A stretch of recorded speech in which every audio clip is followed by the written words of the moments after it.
Honky Toy Coleccionista presenta Figuras del Oeste famosas de Europa.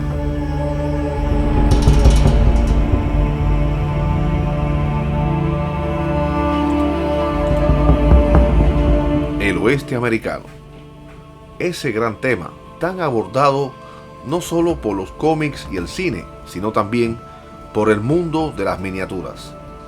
Quizás haya sido una de las primeras temáticas desde que se inició las producciones de soldaditos y figuras de juguetes en los 60s de manera más seria e industrial.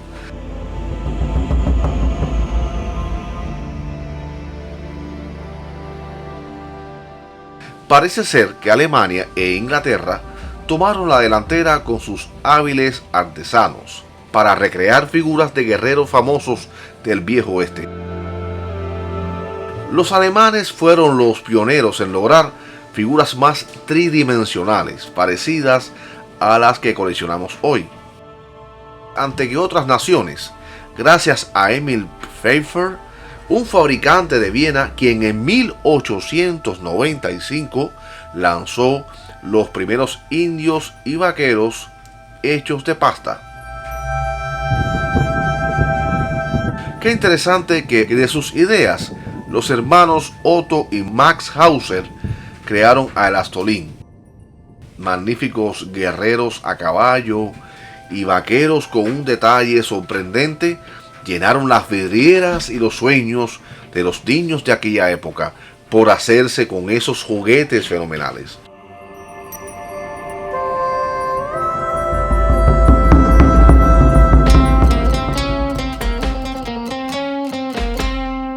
Después llegarían versionados en plástico más duradero y reluciente gracias a la aleación de polietileno que nos trajo hasta hoy en día figuras de todas clases y tamaños imposibles para aquella época temprana.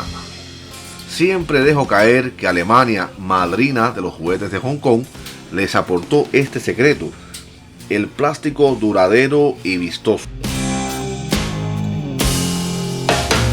Aunque la creencia popular le atribuye todo el mérito de los juguetes de Hong Kong a Inglaterra. De eso hablaremos otro día.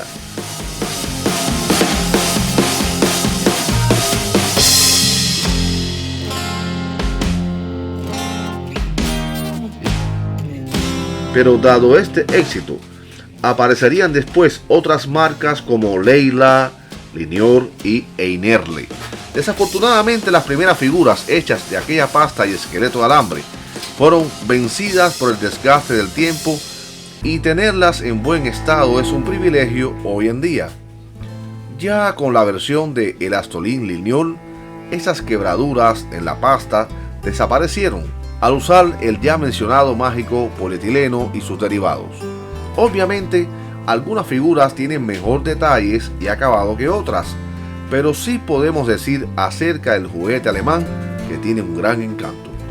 Aun si hablamos de la época del muro de Berlín, en la DDR, la República Democrática Alemana, surge Lysanto con sus espectaculares figuras gomosas, pero pintadas a manos con gran destreza.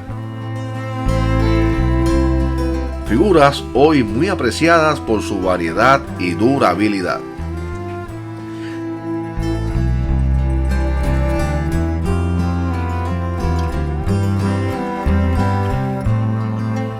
Y con todo esto llegamos a Einerle.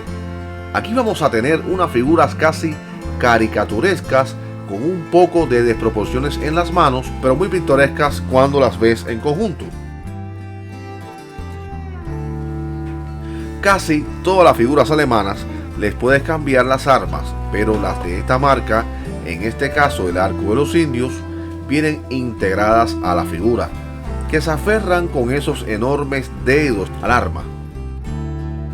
Pero fíjate, tú que miras este material, como a veces otras figuras de la misma marca tienen mejor factura.